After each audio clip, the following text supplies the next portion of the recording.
yen anjen seusiwi pajajaran, yen anjen kudu boga rasa jeung rumasan, yen anjen kudu boga harga diri sing percaya anjen turunan pajajaran, turunan Siliwangi, anjen boga martabat kemenang nyembah ka bangsa lian sia.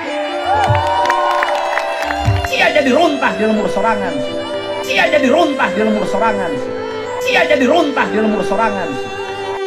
Saudara-saudara sebangsa dan setanah air, kalau jadi Hindu jangan jadi orang India, kalau jadi Islam jangan jadi orang Arab, kalau jadi Kristen jangan jadi orang Yahudi. Tetaplah jadi orang Nusantara dengan adat budaya Nusantara yang kaya raya ini. Ingat wahai saudara-saudara, musuh yang terberat itu adalah rakyat sendiri.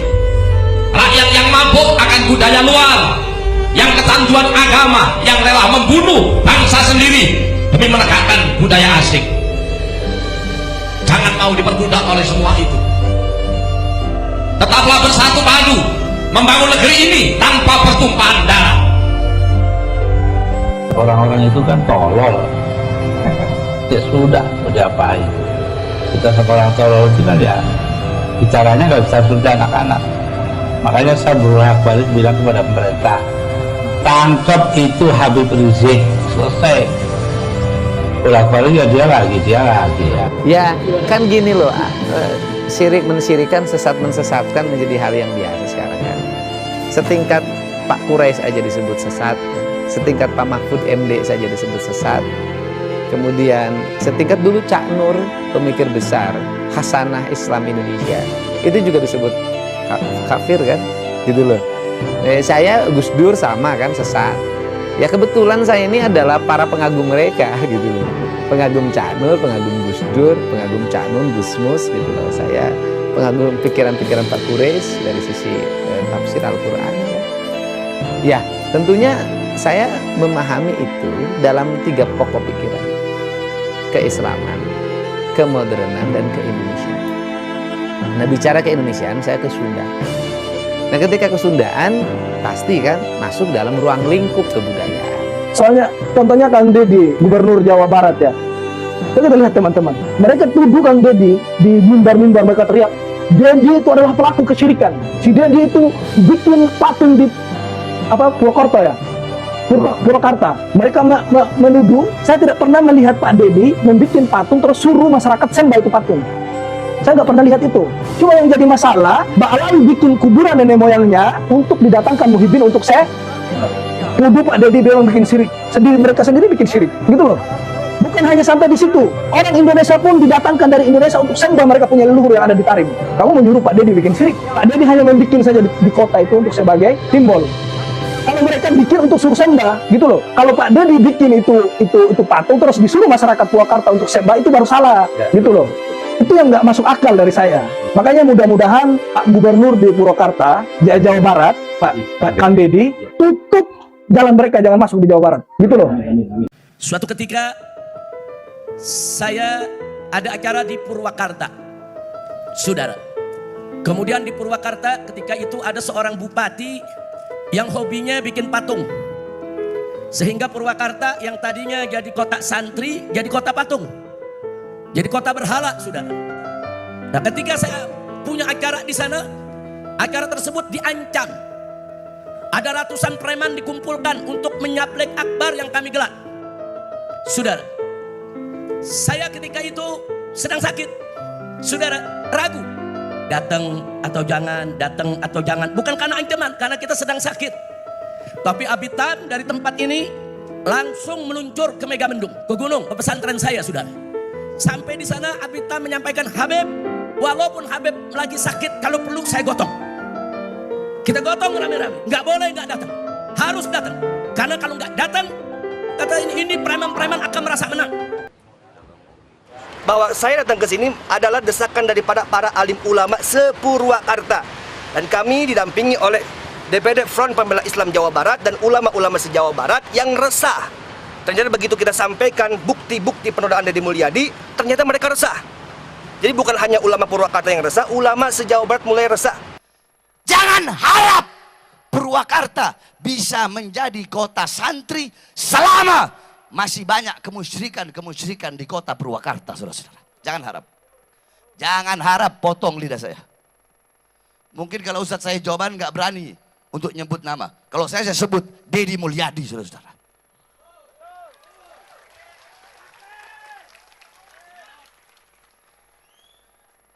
Karena Jokowi aja saya sebut, apalagi Deddy.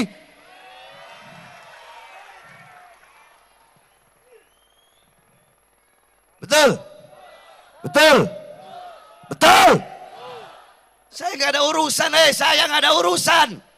Nggak ada urusan saya. Iblis saya makan kok. Deddy lagi. Dengar-dengar mau nyalon gubernur dia. Mau nyalon dia ya, dengar-dengar. Kalau dia sampai jadi gubernur, kemarin Purwakarta jadi kota kemusyrikan, kalau dia sampai jadi gubernur Jawa Barat, maka Jawa Barat akan dia bikin jadi daerah yang penuh dengan kemusyrikan, saudara-saudara. Makanya yang kayak begitu harus ditumbang. Harus ditumbang.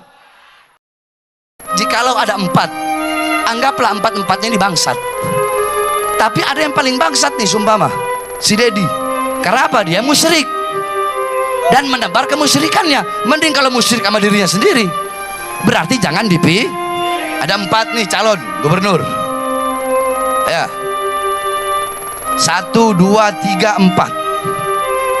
Ada 1 gubernur, Deddy Mulyadi calon. Kalian udah tahu dia bagaimana dulu waktu mimpin Purwakarta? Udah tahu belum? Udah tahu kan? Bagaimana dia? Sifat dia taat gak sama Allah? Jujur aja, taat gak? Patuh gak? Atau berbuat musyrik? Yang keras, jangan takut. Yang keras. Berarti pilih gak? Pilih gak? Sekarang Bapak Sia, lain Bapak Aing. Bapak Sia menista agama, berbuat kemusyrikan, merendahkan Islam, menginjak-injak agama, berbuat kemusyrikan. Sia kurang terlambat. Ya, kan gini loh, syirik mensyirikan, sesat mensesatkan menjadi hal yang biasa sekarang kan. Setingkat Pak Quraisy aja disebut sesat kan. Setingkat Pak Mahfud MD saja disebut sesat. Kemudian setingkat dulu Cak Nur, pemikir besar Hasanah Islam Indonesia, itu juga disebut kafir kan, gitu loh. Saya Gus Dur sama kan, sesat. Ya kebetulan saya ini adalah para pengagum mereka gitu loh. Pengagum Cak Nur, pengagum Gus Dur, pengagum Cak Nun, Gus Mus gitu loh. Saya pengagum pikiran-pikiran Pak Quraisy dari sisi tafsir Al-Qur'an ya. Ya, tentunya saya memahami itu dalam 3 pokok pikiran. Keislaman, kemodernan, dan keindonesiaan. Nah, bicara keindonesiaan, saya ke Sundaan. Nah, ketika ke Sundaan, pasti kan masuk dalam ruang lingkup kebudayaan. Bahkan tina track recordnya, rekam jejaknya, kita bisa lihat bahwa dia orang ini pernah mimpin di Purwakarta. Eta jelema pernah ngabungkus tangkal ku kain poleng. Kain poleng itu kain motif catur. Naon fungsina? Silahkan buka situs-situs Hindu. Abi ngahajang akses. Hayang apal kain poleng itu fungsina apa? Kain poleng fungsina adalah kanggo nyegah nyata kekuatan nu aya dina eta tangkal semacam dedemit meh teu kaluar teu ngaganggu batur. Kain poleng itu kepercayaan umat Hindu. Begitu ditanya ku media naon dalihna, itu kan cuma hiasan saja. Itu seni, itu sengaja biar pohon itu enggak ditempeli apa baliho sedot WC gitu. Eta dalil nanti cerita maneh teh. Itu bohong ibu bapak. Kenapa kau tidak pilih kain batik atau kain warna naon? Naon dipilih kain motif catur mirip siga Hindu. Sok mungkin mau naik kuota buka gitu. Kain poleng Hindu Bali mirip jeung di Purwakarta. Jelas apa jelas? Seterusnya yen patung-patung pawayangan ibu bapak sadayana jelas berhala ia dibabat kabehanana karena Nabi diutus bener-bener kanggo merangi kamusyrikan kari-kari enek dihirupkeun deui gaya siga kitu. Kumaha dalihna? Dalihna cek manehna kalau di Purwakarta kalian tolak patung-patung, kenapa di Jakarta patung Pancoran, patung Tugu Tani dan patung-patung yang lain tidak kalian tolak pula? Jawab jangan. Enak suaranya itu. Jawab jangan. Sallu ala Nabi Muhammad. Ibu bapak, kita bagi dua periode. Namun bahala di zaman Nabi SAW, ayat periode Mekah, ayat periode Madinah. Silakan perhatikan bagaimana cara Nabi dakwah di Makkah. Nabi nalika di Mekah di Ciduhan tengah lawan. Nabi nalika di Mekah di Baledogan tengah lawan. Berhala-berhala di Mekah harita terwaka dihancurkan ku Nabi. Karena naon? Belum ada kekuatan power umat Islam tak seueur, jumlahnya karek ratusan, sehingga dihijrahkan karena diintimidasi terus menerus hijrah ke Madinah. Periode Madinah tercatat terkirang di 28 perang. Teu aya hiji kamusyrikan pun diantap ku Nabi. Berhala dibabat, sahwa jelema nu jahat, jelema anu kafir anu merangan Islam bakal diperangan nyata ku Nabi jeung para sahabat. Jelas apa jelas? Baik, kita bagi ayeuna di Indonesia aya periode Orde Lama, Orde Baru, Reformasi jeung saterasna. Orde Lama ibu bapak sadayana urang bari diajar sejarah ya. Nalika Bung Karno karek nalika Bung Karno karek mulai harita mantena nyieun patung teh, nyieun Monas, nyieun stadion adalah dengan tujuan untuk menjadi mercusuar ngenalkeun Indonesia ka halayak negara-negara tetangga. Iyalah Indonesia, iyalah cirina jeung saterasna. Kala itu ada beberapa ulama anu memperbolehkan dengan dalih eta. Maka ayeuna teu bisa deui siga kitu, geus lain periodena. Indonesia geus kuat, Indonesia geus merdeka leuwih ti 70 tahunan. Indonesia geus ulah dibawa deui kana kebiasaan budaya-budaya kabuhunan nu teu sesuai tina koridor syariat agama Islam. Aya deui dalih manehna. Apa salahnya? Ini kan patung Semar, ini kan patung Petruk, patung Semar Petruk itu kan ini patung yang apa? Tokoh pewayangan anu dibawa ke Sunan Kalijaga. Naon cenah lepatna kan para wali baheula mau wayang. Jawab jangan. Patung pewayangan itu ibu bapak anu jadi masalah teh patungna. Da baheula para wali masuk ke sendi-sendi budaya di Indonesia itu dengan aya darurat. Lamun mah teu dijieun wayang tauhid moal nepi. La ilaha illallah moal dugi. Karesep orang Indonesia harita khususnya orang Jawa Barat jeung Jawa Tengah Jawa Timur pada umumnya cinta jeung resep kana seni. Masuklah Sunan Kalijaga mawa kesenian wayang sehingga kesenian eta leres-leres efektif jutaan akhirnya masuk agama Islam melalui sentuhan wayang Islamina para waliullah radhiyallahu anhum ajmain. Jelas apa jelas? Jelas apa jelas? Tinggal heula beda konteks, beda cara, beda metode, yang beda tujuan. Wayang salama eusina sae, salama eusina dakwah, salama eusina temempar, salama eusina lain kamusyrikan, silahkan. Itu hanya sebatas hiburan. Kemudian di jerona aya dakwah sae. Siga Kiai Haji Asep Sunandar jeung nu sanesna. Laras atau nabi laras? Tapi wayang nu di jerona kamusyrikan, nu di jerona aya penyembahan kepada anu lain, nu di jerona ternyata mengusung nyata karena penistaan budaya. Sebetulnya wayang seperti itu geus teu kengeng diilu-ilu. Kemudian dijieun patungna. Urang baheula tangkal disimutan ribut. Aya disimutan ku aing ribut, adi plakan adi tempelan make paku caleg diarantep. Tangkal ditakok make paku kariu. Pilih anggota dewan, calon anggota dewan bijaksana. Bijaksana ceuk sia. Tangkal dipakuan pelebah mana bijaksana? Kan kudu dipiara. Tangkal aya naon? Oksigen. Tangkal cai. Tangkal angin. Dihargaan mata kuring lamun tiap nyeuna naon pinuh ku tangkal. Remet ku tatangkalan. Tiis tara make AC. Gitu. Sekarang tadi sempat terputus mengenai seni itu penting dalam kehidupan. Tapi maaf Kang, karena Akang terlalu berkeseniannya itu terlalu semangat, ada terjadi banyak isu-isu mengenai Kang Deddy katanya. Maaf ya, Kang Deddy membuat patung-patung. Oh iya. Ya, kan saya orang Jawa Barat. Mana? Iya, itu Katanya Kang Deddy menciptakan tanda kutip berhala-berhala. Oh iya, kalau urusan buat patung perasaan lebih dulu Bung Karno ada di Jakarta. Gue Jakarta Iya. patungnya gede-gede. Iya. Nah, sebenarnya gini loh. Tujuannya apa, Kang? Tujuannya estetika aja, mengingatkan gini loh. Misalnya di perempatan, saya pasang misalnya patung Bima. Jadi orang mengingat, saya tunggu nanti di patung Bima. Kan sederhana. Kenapa harus Bima gitu? Ya Kenapa? kan nanti bisa dibuat ceritanya dong, narasi tentang Bima. Bima itu sosok pewayangan yang melambangkan seorang kesatria yang memiliki jiwa jujur, sifat kesatria, ucapannya tidak pernah bohong, hormat pada guru, sampai gurunya mencelakakan dia masih diikutin, dia harus masuk hutan. Iya, iya. Itu kan narasi itu bisa dibuat. Oke. Dan kemudian saya meyakini bangsa Indonesia itu bangsa cerdas, apalagi orang Sunda. Nggak mungkin patung disembah. Iya. Sampai ada yang Jadi kalau gini, kalau ada orang yang beranggapan bahwa kalau pasang patung takut disembah, orang itu menganggap bodoh. menganggap Dia orang lain bodoh. merendahkan orang Sunda. Weh, bulan dia tuh dari sini. Ih, dari sini udah kelihatan, guys. Iya, ada itunya, ada meganya. Keren banget. Dan kita akan menikmati bulan itu bersama-sama nanti ya. Iya. Oke, jangan mengecoh. Saya masih serius, Kang. Iya.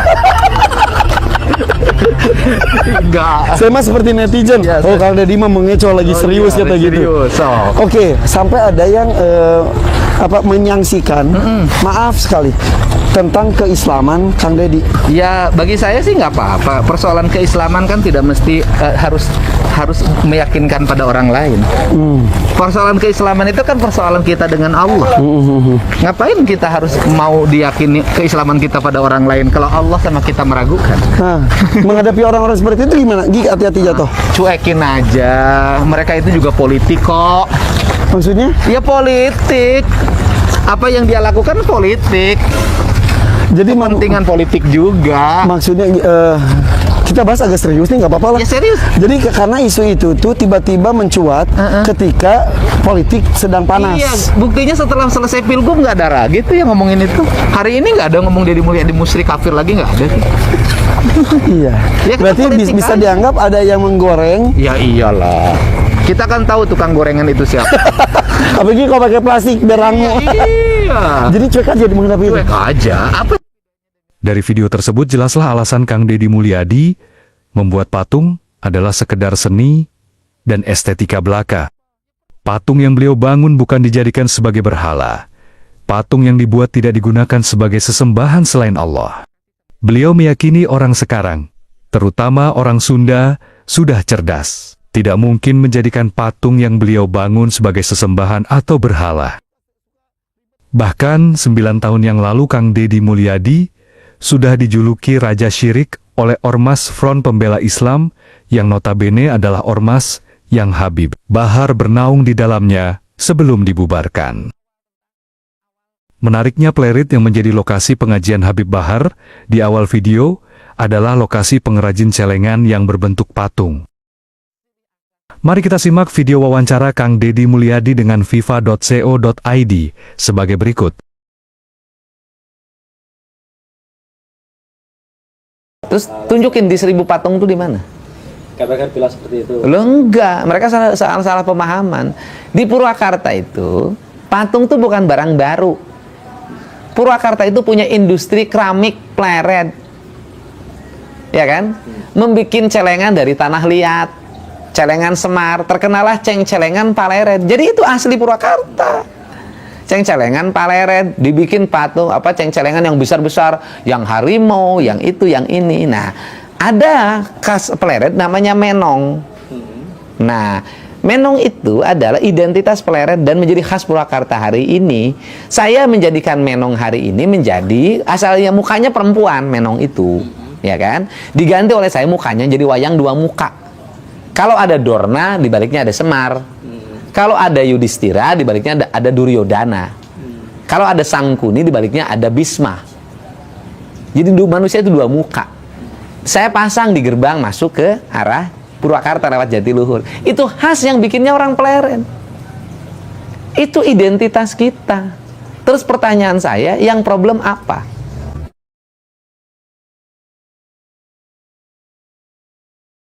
Nah, berhala ya konsisten. Kalau patung itu dianggap berhala dan tidak boleh, bikin keputusan yang menyeluruh untuk seluruh orang Indonesia. Dalam keputusan Kepres, dalam Perpres, dalam undang-undang. Karena saya bupati penyelenggara konstitusi. Pertanyaan saya adalah, kenapa sih kalau patung harimau Kodim nggak dimasalahin? Kenapa patung Lodaya di Polres nggak dimasalahin? Kenapa patung polisi nggak dimasalahin? Kenapa patung tentara nggak dimasalahin? Sepertinya memang. Nah di Jakarta patungnya lebih gede, patung Sudirman. Nah persoalannya kenapa sih patung yang gede di Jakarta yang dimasalahin, yang di Purwakarta yang kecil-kecil? Jikalau ada 4, anggaplah 4-4-nya ini bangsat. Tapi ada yang paling bangsat nih, sumpah si Dedi. Kenapa? Dia musyrik dan menambah kemusyrikannya. Mending kalau musyrik sama diri dia sendiri, berarti jangan dipilih. Tapi antara 3 ini aja yang paling ringan kebangsaan siapa? Paham? Paham? Nah, begitu pun pemilihan bupati. Ada berapa di sini? 4 juga.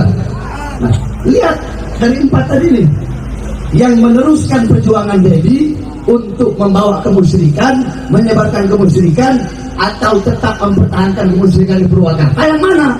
Berarti jangan dipilih. Ada satu gubernur, si Dedi, yang paling bangsat nih sumpama. Karena apa? Dia musyrik dan menebar kemusyrikannya. Ikut aturan, mentaati aturan, dianggap saya. Kemudian musyrik, mukanya mengaku berserah pada Allah, hatinya mengikuti hawa nafsu. Teologi fatalistik ini berbahaya. Kenapa? Akan mengakibatkan kita beragama penuh dengan kepalsuan. Lambang merah putih dihormati, lambang batalion dihormati, bukan disembah. Udah, memang bahasa saya begini, nggak pedulilah. Ya kalau lembutnya buruk, kasarnya bangsat gitulah. Udah tahu kan bagaimana dia, sifat dia, taat gak sama Allah? Jujur aja, taat gak? Patuh gak? Atau berbuat musyrik? Yang keras, jangan takut. Yang keras. Mungkin kalau Ustadz saya jawaban nggak berani untuk nyebut nama. Kalau saya sebut Dedi Mulyadi, saudara-saudara.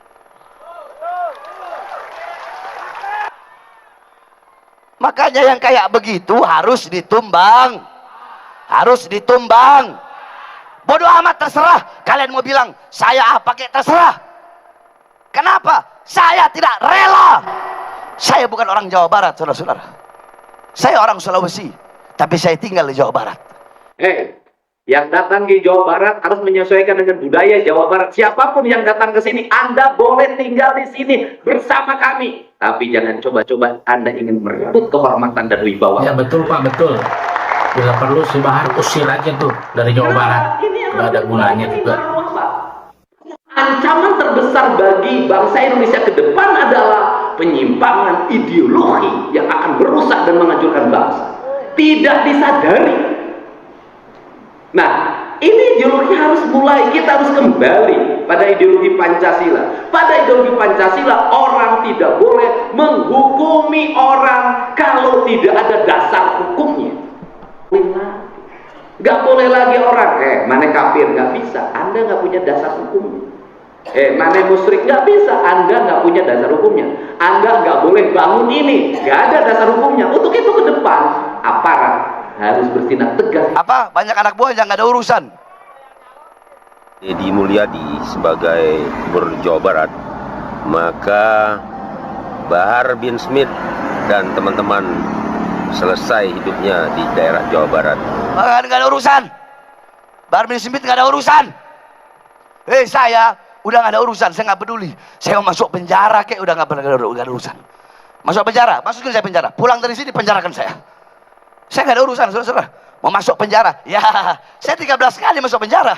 Keluar masuk, keluar masuk, keluar masuk, keluar masuk. Jadi saya tegasin, Dedi Mulyadi itu rasional, akademis cara berpikirnya.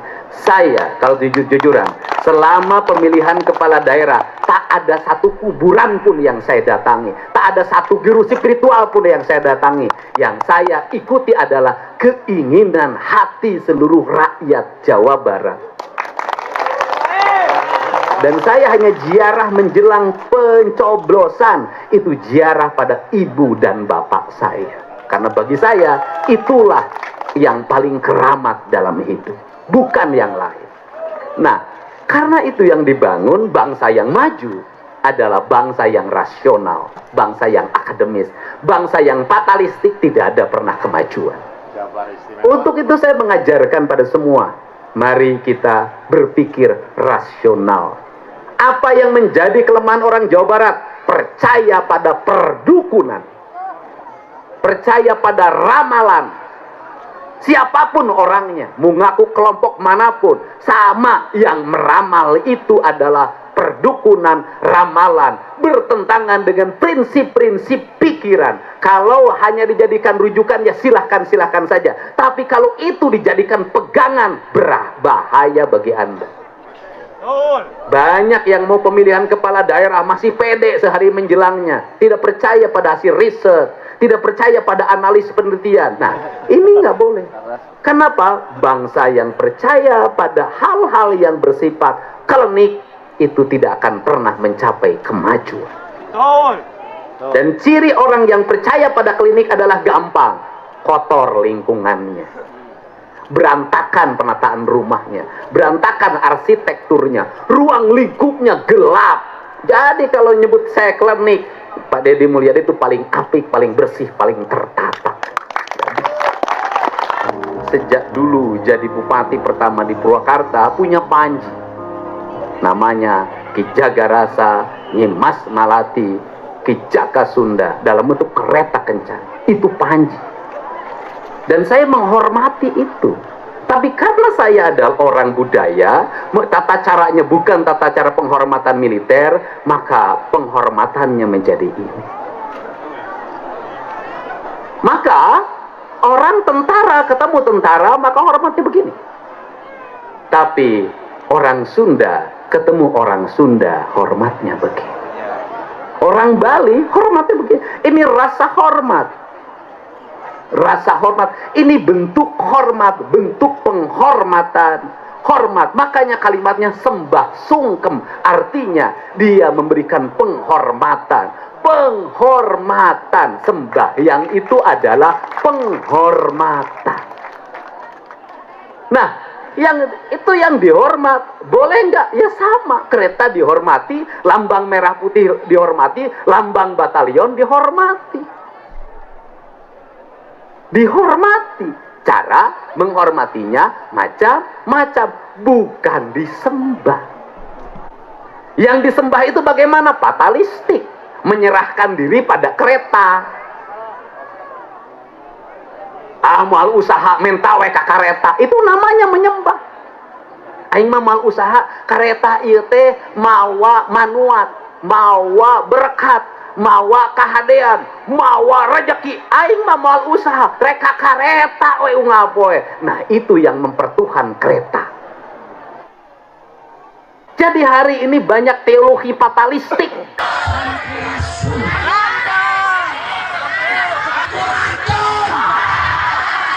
Dan kalau di Purwakarta diganti dengan Sampurasun. Di Purwakarta diganti dengan Sampurasun.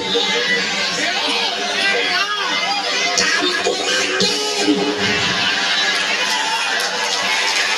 Betul. Dan kalau di Purwakarta diganti dengan Sampurasun.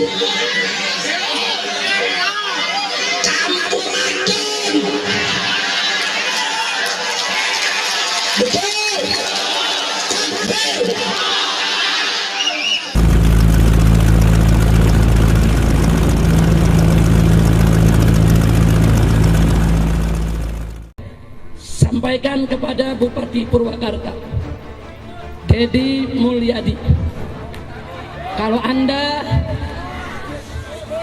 anda serius mau perang, jangan gunakan masyarakat. Ayo kita janjian saja. Hari apa, tanggal berapa, jam berapa, tempatnya di mana. Anda yang tetepin, kita akan datang. Takbir. Saya mau tanya umat Islam, siap hadir? Siap duel 1 lawan 1? Siap tangan tangan kosong, siap pakai golok, siap pakai parang, siap pakai basoka, siap pakai AK. Silakan Deddy Mulyadi tutupin. Enggak, kita nggak bakal mundur. Sudah, kami sudah pengalaman perang di Ambon, di Poso, dan di berbagai negeri. Kita mau tahu nyalinya Deddy perang sampai di mana, saudara. Takbir! Jangan yang kau bawa anak-anak SMP yang belum beredek, saudara. Anak SMP dibayar buat menghadang ulama, kurang ajar tidak? Kurang ajar tidak? Kurang ajar tidak? Kalau kau mau perang yang gentleman, mau perang, tetapi kau bawa 1000, kita bawa 1000. Kau bawa 2000, kita bawa 2000. Kau bawa 10.000, kita bawa 10.000. Silakan tetapkan tempatnya, tempatnya, harinya, jamnya. Demi Allah, selangkah kita tidak akan mundur, saudara. Takbir, takbir. Siap perang lawan kemusyrikan, siap perang lawan Hinduisasi, siap perang lawan patung-patung musyrik, siap perang lawan raja syirik. Takbir. Begitu anak-anak muda yang terprovokasi, saya minta tobatlah kepada Allah. Kesian, Anda nggak ngerti apa-apa, Anda tidak tahu apa yang terjadi. Jangan coba-coba Anda mengikuti kemauan hawa nafsunya sehingga memusuhi para habaib dan para ulama. Betul? Betul? Tentara, polisi nggak usah ikut campur, lu nonton aja. Takbir. Polisi, tentara nonton, kita perang lawan Deddy. Takbir. Takbir. Ini yang saya mau sampaikan, saudara. Kira-kira jelas tidak? Paham tidak? Leluhur kita lebih dekat dengan Hyang Tunggal, dengan Allah Subhanahu wa Ta'ala dibanding leluhur mereka. Ada yang hilang dari pikiran dan rasa orang Sunda. Yang hilang adalah pertama, keterikatan dirinya dengan leluhurnya. Dia hilang keterikatan dengan ibu dan bapaknya. Dia hilang keterikatan dengan kakek dan neneknya. Dia hilang keterikatan dengan buyutnya, dengan baunya, dengan jangawarengnya, dengan udeg-udegnya, dengan kaisiurnya terlalu jauh. Anak-anak kita hari ini tidak tahu siapa nama buyutnya. Anak-anak kita hari ini tidak tahu dia leluhurnya siapa, berasal dari mana, DNA-nya dari mana, genetikanya dari mana. Ini adalah sebuah upaya sistematis untuk apa? Untuk menghilangkan ikatan emosional, terutama orang Sunda dengan leluhurnya. Kemudian orang lain datang dari negara lain ke sini, tiap hari membanggakan leluhurnya, tiap hari bercerita keunggulan leluhurnya, tiap hari kita harus mendengarkan riwayat-riwayat leluhurnya. Setelah itu kita bermahabbah pada mereka, menghormati mereka, mendewa-dewakan mereka, dan kita menganggap diri kita lebih rendah dari mereka. Dan tak terasa domba kita kirim, uang kita kirim untuk mendapatkan air putih agar kita usahanya lancar. Kita keluarkan uang demi mereka, dan kita semakin direndahkan martabatnya sebagai suku dan sebagai bangsa, padahal mereka makan setiap hari dari kita. Cerita-cerita dalam setiap hari yang kita dengarkan adalah cerita hebatnya leluhurnya orang lain, solehnya leluhurnya orang lain. Dan saya katakan, leluhur kita lebih soleh dibanding leluhur mereka, leluhur kita lebih baik dibanding leluhur mereka, leluhur kita lebih beradab dibanding leluhur mereka, leluhur kita lebih dekat dengan Hyang Tunggal, dengan Allah Subhanahu wa Ta'ala dibanding leluhur mereka. Sifat yang rendah diri ini berdampak pada apa? Kehilangan identitas diri. Kehilangan identitas diri. Apa yang hilang? Hilangnya tradisi bahasa, ngomong Sunda ngestekahar.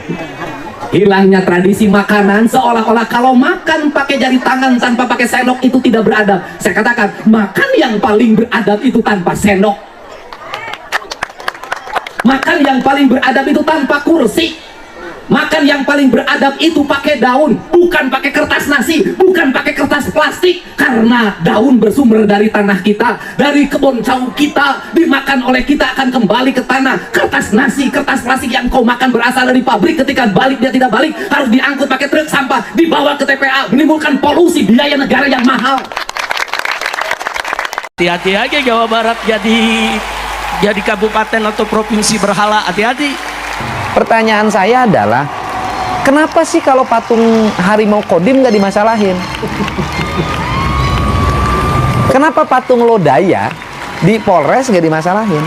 Kenapa patung polisi nggak dimasalahin? Kenapa patung tentara nggak dimasalahin? Sepertinya memang. Nah di Jakarta patungnya lebih gede, patung Sudirman. Nah persoalannya kenapa sih patung yang gede di Jakarta yang dimasalahin, yang di Purwakarta yang kecil-kecil? Jadi kalau saya pernah bercerita bahwa berserah pada tanah, air, matahari, angin. Apa itu? Saya berserah pada hukumnya Allah. Kenapa? Bangsa Indonesia hari ini, orang Jawa Barat hari ini, pemerintahannya seringkali bercaranya berserah diri pada Allah, tapi membangunnya bertentangan dengan hukum Allah. Saya ngomong, kalau seluruh sawah dipakai bangunan, seluruh sawah dipakai pertokoan, seluruh sawah dipakai perumahan, apakah Anda menyatakan berserah pada Allah? Tidak. Karena besok Anda akan mengalami kekeringan. Besok Anda akan mengalami kekurangan pangan. Anda bilang berserah diri pada Allah, gunung tah, Tangkuban Parahu Tugaran tah make beko. Bencana tidak? Rela mendampingi Kang Dedi tidak kayak kumaha cek batur ngabuli ka uing wah belat jadi mulia deh. Oh jangan Kang Dedi dituduh dengan patung di Purwakarta. Wah aing pang dibuli teh ajengan milu kamu serikan. Udah baru balik aing. Aing teh bergeming paduli teuing dan nyaho Dedi mulia di sapu poe uing. Ningali salat Dedi mulia di uing, nyaho puasa Dedi mulia di uing. Batur manganceuna. Apa-apa nempok lamun Dedi tara salat ditinggalkeun ku aing. Mun Dedi tara puasa sunat ditinggalkeun ku aing. Lamun Dedi kawenna tapa belata kieu we menekum di guha ku aing ditinggalkeun. Percaya ka dukun, percayaan ka dukun. Rek jadi bupati dicoba ku aing lah urang di Malian heula. Ya cek mau nyoba haji ku aing. Ayo mau Malian heula cenah digalindung. Dicobaan nyoba kumaha jawabna? Si galin HMI wae kawin teh gitu. Wah nya HMI percaya kanu kitu, aing teh percaya kana klinikal yo katu kitu patut. Kitu Dedi Mulyadi teh kudu nyarita mah mun batur Dedi penyembah berhala Dedi teh nyaho sia teh. Sinda ke tatu nyaho. Salat syariat biasa 4 rakaat, 4 rakaat, 3 rakaat, 4 rakaat, 2 rakaat. Puasa sunat Senin Kamis teh di SMP PKN teh eureun. Jujur di Matara Senin Kamis. Dawing lelutik baheula Senin Kamisna ayeuna geus badan. Sila teuing tapi di murid di SMP PKI. Naudzubillah. Makanya silakan Anda memfitnah, silakan. Aya laguna ge. Nah, aya laguna teh lagu khusus ke Kang Dedi.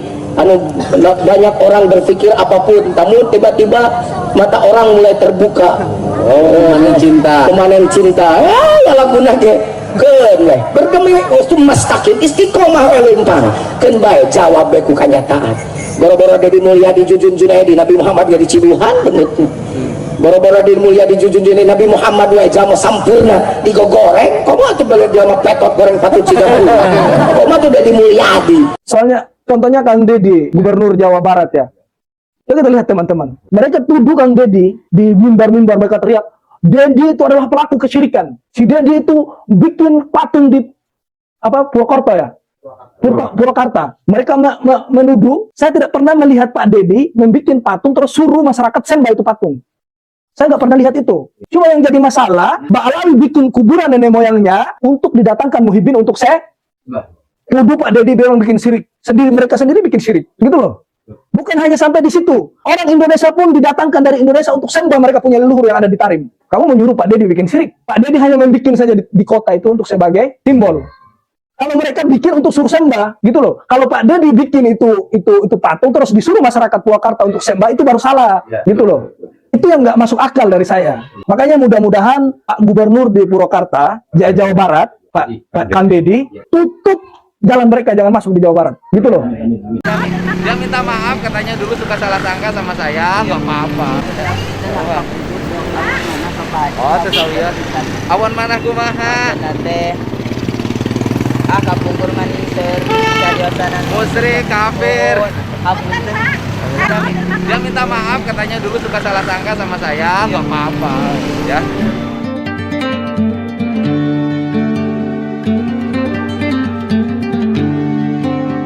saya sudah tahu hasil tes DNA dari Habib-Habib ini 180 orang di Yaman sudah tes DNA dan hasilnya haplogrupnya G.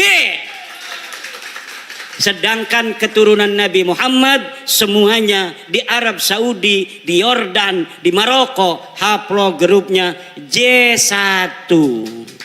Kalau ada orang yang mengaku keturunan baginda Nabi besar Muhammad hari ini dari jalur laki-laki semua sampai baginda Nabi sampai Sayyidina Husain, maka haplogrupnya harus J1.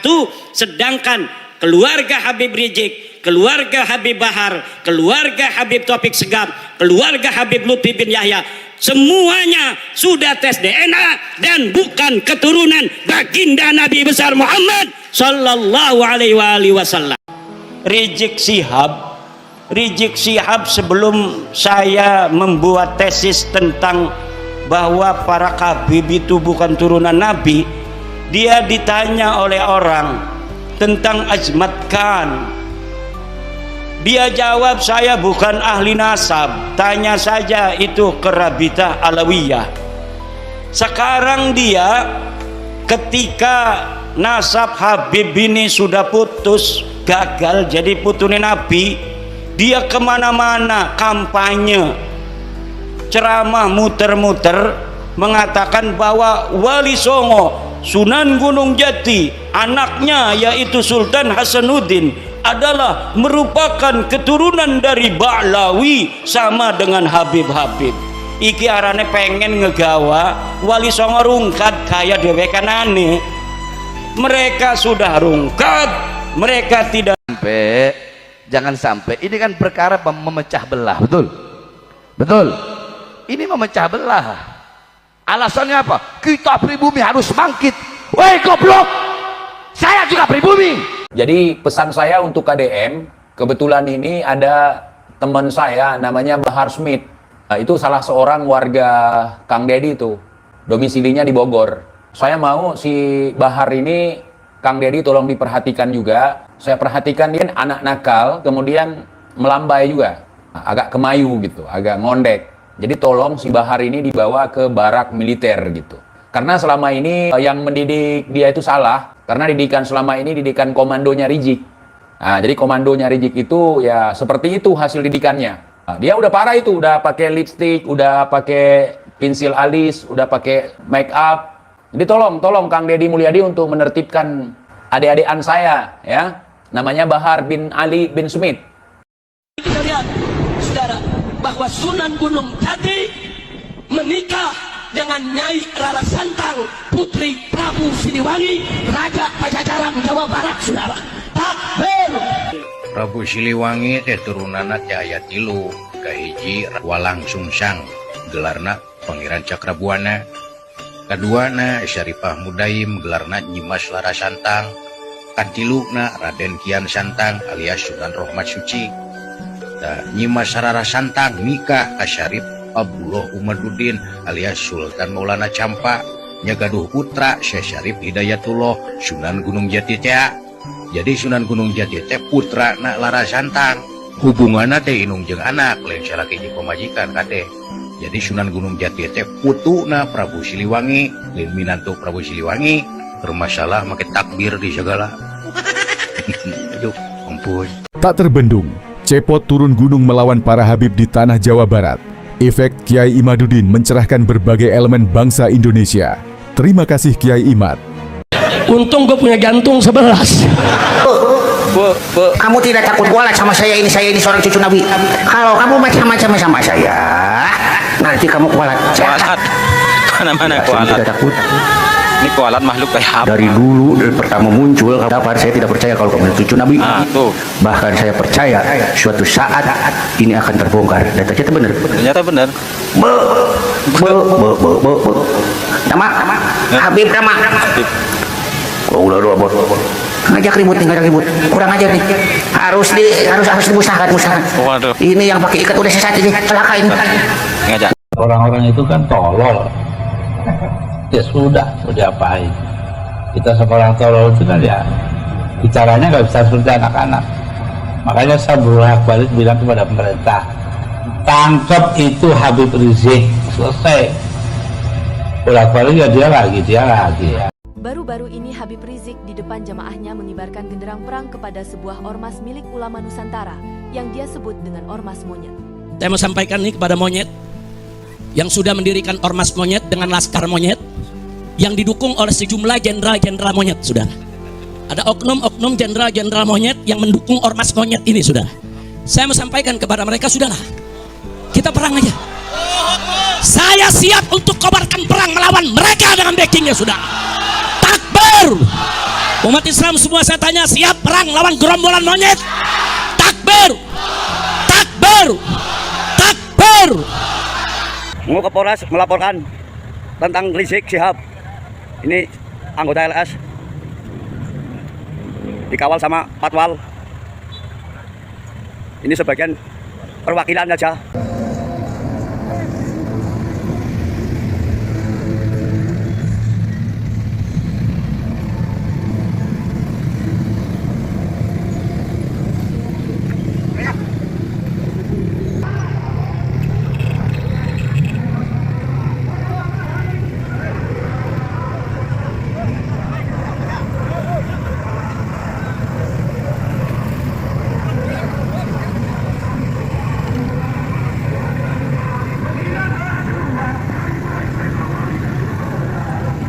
Yen anjen seusiwi pajajaran, yen anjen kudu boga rasa jeung rumasan, yen anjen kudu boga harga diri, sing percaya anjen turunan pajajaran, turunan Siliwangi, anjen boga martabat, kemenang nyembah ka bangsa lian sia. Namun anjen nyembah ka bangsa lian, jati kasih dikucunti, letik leungit ciri lancaran nu aya ugur bugana, siang ulah ka bangsa deungeun, jadi kekeset bangsa deungeun, balikeun si ajaran Siliwangi sia.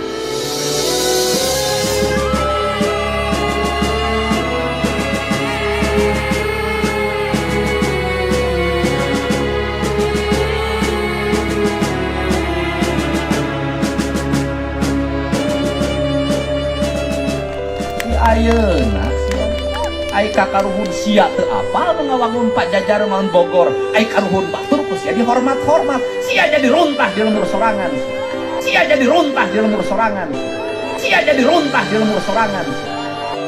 Saudara-saudara sebangsa dan setanah air, kalau jadi Hindu jangan jadi orang India, kalau jadi Islam jangan jadi orang Arab, kalau jadi Kristen jangan jadi orang Yahudi. Tetaplah jadi orang Nusantara dengan adat budaya Nusantara yang kaya raya ini.